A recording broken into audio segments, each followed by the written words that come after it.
Hey guys, Stefan Fuan here, and I'm with John Kindervag, a field CTO at Palo Alto Networks. He's formerly security analyst and researcher at Forrester Research, and also known as the Godfather of Zero Trust Networking. Right. So, first of all, why don't you just briefly describe to the audience what Zero Trust Networking architecture is? It's a big buzzword. A lot of people are talking about it. So, maybe you can just describe what that is. Well, Zero Trust is a new model of information security that takes the broken trust model that we have, trusted networks and untrusted networks, and we come to the conclusion that that is the fundamental problem that we have in security. So we get rid of trust.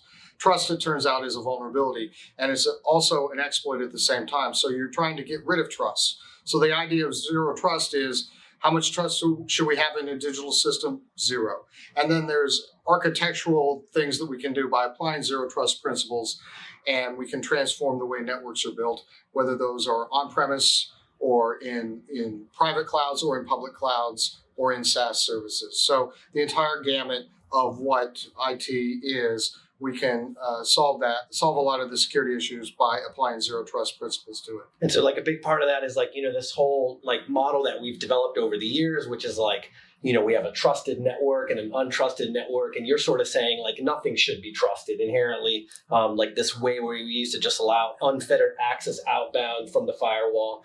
That's sort of an old way of thinking about things, and we really need to break that apart if we want to achieve a truly secure network, correct? Absolutely, because I'm a former penetration tester as well, network engineer and security engineer and penetration tester. Boy, we could always get inside a network. Your penetration tester will always be able to penetrate or intrude upon that network, right? And so you can't solve that problem.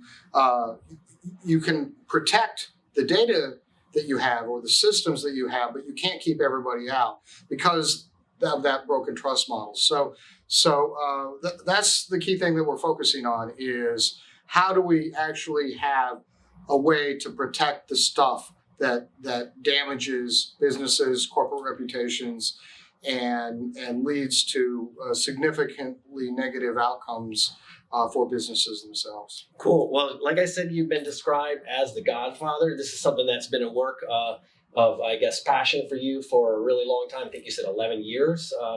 Can you just tell us, how did you even develop this concept when you were at Forrester? I mean, what was the spark that motivated you to really start thinking about this and developing this whole concept? Well, the cool thing about Forrester is they give you freedom to think in completely different ways. And the mandate was figure out what's going wrong, why are these big breaches happening, and what should we do right? And my background as a former QSA and network architect for PCI led me to understand that I could not really build PCI compliant networks in the hierarchical network architecture environment that existed. And a lot of that was because of the trust environment. And so I came up with some mandates around Zero Trust. That was really thinking about this word trust and realizing that it was the fundamental problem is where the term Zero Trust comes from. And then the principles came out of seeing the failures that happen when you actually try to build secure networks, because you don't know what you're actually protecting. So Zero Trust networks are designed from the inside out instead of the outside in, for example. Okay. So we need to understand what we're protecting, what data, what applications, what assets, or what services should we protect. I call that the protect surface. So that's the first thing. Figure out what your protect surface is and build out from there. Okay. Whereas everybody else started at the very edge and built in, and then they told people, plug your stuff in wherever you want. We don't care. Okay. And so we didn't even know what to protect, let alone how to protect it. Gotcha. Okay. And I've got just two more questions before we wrap up here. Okay, cool. The next one is, does the Zero Trust architecture change as we sort of continue to evolve more towards cloud, and especially around endpoint mobility and that type of thing? Or does the concept still equally apply?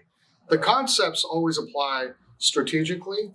And as we get new technology that we can use to build Zero Trust environments, whether they're in physical networks, on endpoints, whether those are laptops or whether those are mobile devices or whatever the next thing might be, brain implants, who knows, and then into cloud services, the ideas apply. The technologies will always change, but there are no Zero Trust products. There are only products that we use when we build Zero Trust environments. Okay. Right? That's a key thing because a lot of people are out there pitching, here's my cool new zero trust product. All right. No product makes you, gives you a zero trust network. Right. Not even ours. I came to Palo Alto Networks from Forrester Research because having worked on the designs of over 40 zero trust networks in my career, my customers were independently of me choosing Palo Alto Networks as the backbone of their technology. Okay. So it made sense to come here because this is the best backbone. And that's why I chose to come here to leverage our security operating platform as the backbone of the zero trust network. Okay.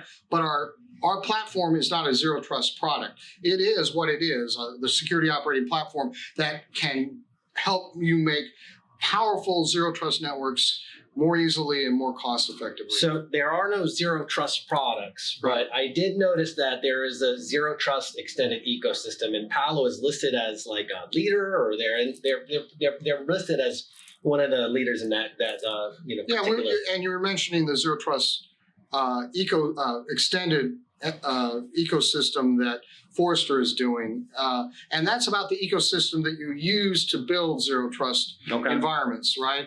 And of course, I think we were the leader because that's why I came here, right? Okay. When you create something, when you go there, you only go there because you know that it's the best place to go for what your passion is. Gotcha.